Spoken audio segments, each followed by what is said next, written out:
Under கார்மெண்ட்ஸை துவைக்க சொன்ன ராஜலட்சுமி முகத்திலேயே ஜட்டியை விட்டெறிஞ்ச மதிய உங்களுக்கும் பிடிக்குமா? அப்போ இந்த வீடியோவுக்கு லைக் பண்ணிட்டு வாங்க நாளைக்கு அனுப்புறமாக்கான ப்ரிடிக்ஷன் என்னன்னு பார்க்கலாம். அண்டர் கார்மெண்ட்ஸை கண்டிப்பாக நான் துவைக்கவே மாட்டேன் அப்படின்னு அழகுமதி தீர்மானமாக சொல்லிட அங்கே துவைக்கிற கல்லுக்கு பக்கம் சரியான வாக்குவாதம் நடந்துக்கிட்டு இருக்கு. அப்போ ராஜலட்சுமி சொல்கிறாங்க, ஏன் உன் அப்பாவுக்கு உடம்பு சரியில்லைன்னா நீ துவைக்க மாட்டியா? அப்படி நினச்சிக்க வேண்டியது தானே அப்படின்னு சொல்ல உடனே அழகுமதி சொல்கிறாங்க, எங்கள் அப்பாவுக்கு உடம்பு சரியில்லைன்னா நிச்சயமாக இந்த வேலையை நான் தான் பண்ணுவேன். அதுக்கு வேண்டி அவர் நல்லா இருக்கிற நேரத்தில் இந்த மாதிரி வேலையை நான் செய்கிறத நிச்சயமாக அவர் அனுமதிக்கவே மாட்டார் அப்படின்னு பதிலுக்கு பதில் அழகுமதி சொல்லிக்கிட்டு இருக்க. அதே சமயம் என்ன இங்கே பிரச்சனை அப்படின்னு ராகவனும் வெளியில் துவைக்கிற கல்லுக்கு பக்கம் மலர் ராஜலட்சுமி அழகுமதியும் நின்று பேசிக்கிட்டு இருக்கிற சத்தத்தை கேட்டுட்டு வெளியில் வர்றாரு. வாங்க, நீங்களே வாங்க, உங்கள் ஷார்ட்ஸை துவைச்சா என்னமோ இவளுக்கு ஒட்டிக்குமா, அதனால் துவைக்க மாட்டேங்கிறா அப்படின்னு சொல்ல உடனே ராகவன் சொல்கிறாரு, ஏமா என் பொண்ணு மாதிரி தானே நீ, இதை துவைச்சா ஏன் என்ன கெட்டு போயிடுது அப்படின்னு அசிங்கமாக கேட்குறாரு ராகவனும். அதே சமயம் ராஜலட்சுமியும், அதானே என் பொண்ணு ரேவதி கல்யாணத்துக்கு முன்னாடி இந்த வேலையெல்லாம் அவள் தான் பண்ணிக்கிட்டு இருந்தா அப்படின்னு சொல்கிறாங்க. அதுக்கப்புறம் மலர் வந்தா, மலரும் எங்களுக்கு பொண்ணு மாதிரி, அதனால் அவளும் இந்த மாதிரி துணிகளை எல்லாம் அவள் தான் இத்தனை வருஷமாக துவைச்சிக்கிட்டு இருக்கான். இன்னைக்கு ஒரு நாள் துவைக்க சொன்னதுக்கு ஐயோ என்ன கூத்து இவ பண்ணுறது அப்படின்னு சொல்லிட்டு அங்கே ராஜலட்சுமி கீழே உட்காந்துடுறாங்க தலையில் கை வச்சுட்டு. உடனே இதை பாருங்க, இந்த பாவ்லா வேலையெல்லாம் என்கிட்ட வேண்டாம், இந்த அண்டர் கார்மெண்ட்ஸ் எல்லாம் என்னால் துவைக்க முடியாது அப்படின்னு சொல்ல உடனே ராகவனும், ராஜலட்சுமி வா, நீ வா, இந்த பக்கம் வா, அவள் என்னதான் பண்ணுறான்னு பார்ப்போம், சுரேஷ் வரட்டும், ரெண்டில் ஒன்று கேட்டுருவோம் அப்படின்னு சொல்ல உடனே சரி நான் ஒன்று சொல்கிறேன் செய்வீங்களா அப்படின்னு அங்கே அழகுமதி கேட்க, இந்த மாதிரி சொல்கிறதுக்கு எனக்கே அசிங்கமாக இருக்குது, ரொம்ப ரொம்ப சீப்பாக இருக்குது, இருந்தாலும் சீப்பானவங்களுக்கு சீப்பாக புரிய வைக்கணும்னா இந்த மாதிரி நானும் பேசித்தானே ஆகணும் அப்படின்னு அழகுமதி சொல்கிறாங்க. ஒரு நிமிஷம், இதோ இது என்னோட அண்டர் கார்மெண்ட்ஸு, இதை நீங்கள் துவைக்கிறீங்களா அப்படின்னு சொல்லிட்டு எடுத்து நீட்டுறாங்க அழகுமதி.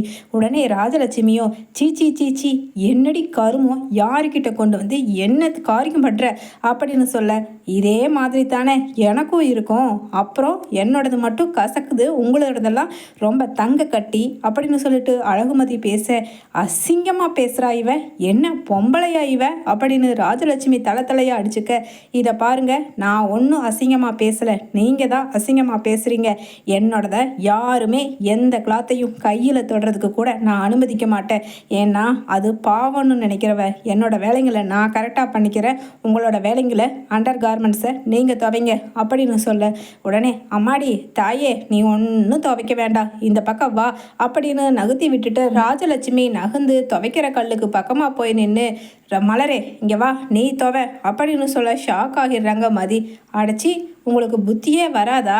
நான் இப்போ தெளிவாக தமிழில் தானே சொன்னேன், நான் வேற மலர் வேறையா, ரெண்டு பேரும் ஒன்று தானே, அப்படி இருக்கும்போது அவங்களையும் இப்படி ஏன் துவைக்க சொல்லி அசிங்கப்படுத்துறீங்க, நீங்களும் துவைக்கக்கூடாது, இத்தனைக்கும் காரணம் நீங்கள் பண்ணினது தான்னு நான் கண்டிப்பாக சொல்லுவேன் அப்படின்னு மலரை சொல்கிறாங்க.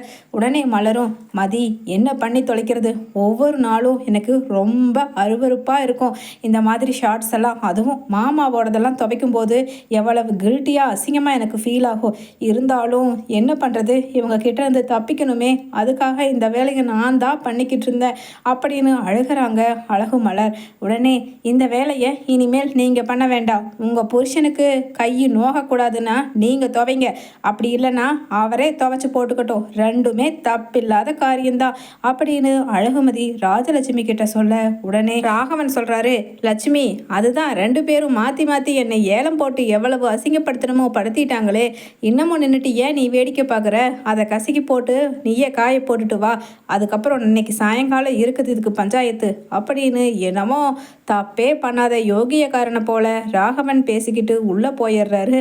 உடனே அங்கே கிச்சனில் நின்றுக்கிட்டு சமைச்சிக்கிட்டு இருக்காங்க மலரும் மதியும் சிரிச்சுக்கிட்டே. மலர் சொல்கிறாங்க, மதி செம பட்டைய கிளப்பிட்டு போ மத்தியானம். என்ன இருந்தாலும் இந்த விஷயத்தில் நீ கரெக்டாக பேசின. அதே சமயம் நான் பேசணும்னு என்னென்னலாம் இத்தனை வருஷமாக நினச்சனும் அதை எல்லாத்தையுமே கிளின்னு கிழிச்செடுத்த மாதிரி நீ பேசுனது எனக்கு ரொம்ப ரொம்ப பிடிச்சிருந்துச்சு மதி அப்படின்னு அங்கே அழகு மலர் புகழ்கிறாங்க மதிய. உடனே மதியம் பின்ன என்னங்க மனசாட்சியே இல்லாமல் இப்படி நடந்துக்கிட்டா அப்படின்னு சொல்ல உடனே என்ன அக்காலும் தங்கச்சியும் நாயை மும்மரமாக பேசிக்கிட்டு இருக்கீங்க, மதியானம் நடந்ததை கதை அடிச்சுக்கிட்டு இருக்கீங்களா? இருங்க உங்களுக்கு எல்லாத்துக்கும் வேட்டு வைக்கிற மாதிரி இன்னும் கொஞ்ச நேரத்தில் என் பிள்ளைங்க 2 பேரும் வந்துடுவாங்க, அங்கே இருக்குது உங்களுக்கு கச்சேரி அப்படின்னு அங்கே ராஜலட்சுமியும் மிரட்டுறாங்க. உடனே என்ன இவங்க பிள்ளைங்களை பார்த்தா நம்ம எதுக்கு பயக்கணும்? தப்பு பண்ணாதானே பயக்கணும், எந்த தப்புமே பண்ணாத நாம் எதுக்கு பயக்கணும் அப்படின்னு அழகுமதி அழகு மலர்கிட்ட சொல்ல உடனே மலரும் அதானே அப்படின்னு சிரிச்சுட்டு இந்தா மதி இந்த சாம்பாரில் உப்பு கரெக்டாக இருக்கான்னு பாரு அப்படின்னு சொல்லிட்டு கொடுக்குறாங்க. 2 பேருமே சந்தோஷமாக கிச்சனில் நின்று. அதே சமயம் சுரேஷ் நேராக உள்ளே வர்றாரு டியூட்டியை முடிச்சுட்டு. அப்போ ராகவன் சொல்கிறாரு, லட்சுமி நீ உடனே வாயை திறந்து பிரச்சனையை கிளப்பிடாத, அவனே அங்கே என்னென்ன பிரச்சனையில் வர்றானோ துணி மாற்றி கைகா மூஞ்சியெல்லாம் அலம்பிட்டு வரட்டும், சாப்பிட உட்காருவான்ல அப்போ பேசிக்குவோம் இந்த விஷயத்தை பற்றி அப்படின்னு. இப்போ கூட மதி பேசுனது கரெக்டு, தன்னோட இன்னர் வேற தாந்தா துவைச்சிக்கணுங்கிறத உணராத கேடுகட்ட ராகவனும் பேசிக்கிட்டு இருக்காங்க. அதே சமயம் பாக்யராஜும் சுரேஷும் சாப்பிட உட்கார்றாங்க நைட் டின்னருக்காக.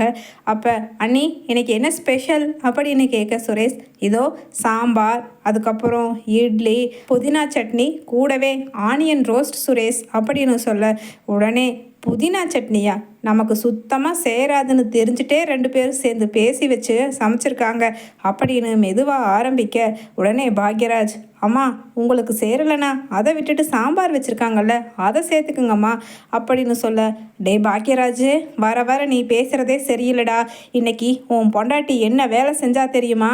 மத்தியானம் உன் அப்பாவோட ஜட்டியை துவைக்க சொன்னதுக்கு துவைக்க மாட்டேன்னு சொல்லிட்டாடா அப்படின்னு சொல்கிறாங்க. உடனே பாக்யராஜ் சொல்கிறாரு, ஏன் சுரேஷ் உன்னோடத நீ தானே துவைச்சிக்கிற, என்னோடத நான் தான் துவைச்சிக்கிறேன், அந்த மாதிரி இன்னர் வேர்ஸ் எல்லாம் அவங்கவுங்க துவைச்சிக்கிறது தானே ஒரு நாகரிகம் அப்படின்னு சொல்கிறாங்க.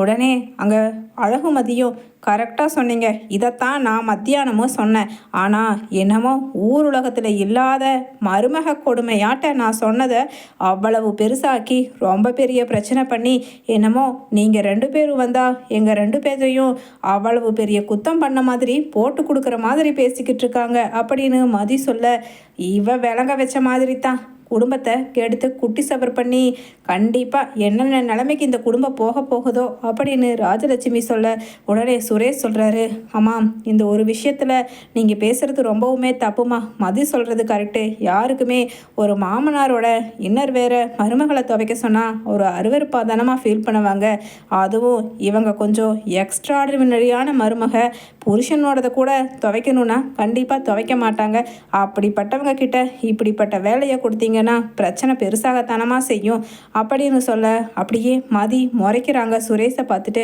ஆமாம் உங்களுக்கு கை கால் நல்லா தானே இருக்குது, அதில் உங்களோட வாஷ் பண்ணி போட்டுட்டா என்ன, நிச்சயமாக உங்களுக்கு கை கால் முடியாமல் படுத்துக்கிட்டு இருக்கும் பொழுது ஆஸ் அ ஒய்ஃப் நான் நிச்சயமாக செய்ய வேண்டிய கடமைகளை செய்வேன், ஆனால் அதுக்காக உங்களை சோம்பேறித்தனம் ஆக்கி இப்போவே அந்த மாதிரி வேலைங்களெல்லாம் செய்வேன்னு மட்டும் நினச்சிடாதீங்க அப்படின்னு சொல்ல உடனே சூப்பர் பாமதி அப்படின்னு அங்கே பாக்யராஜ் சொல்கிறாரு. உடனே ராஜலட்சுமி என்னத்தடா சூப்பரு அப்படின்னு கேட்க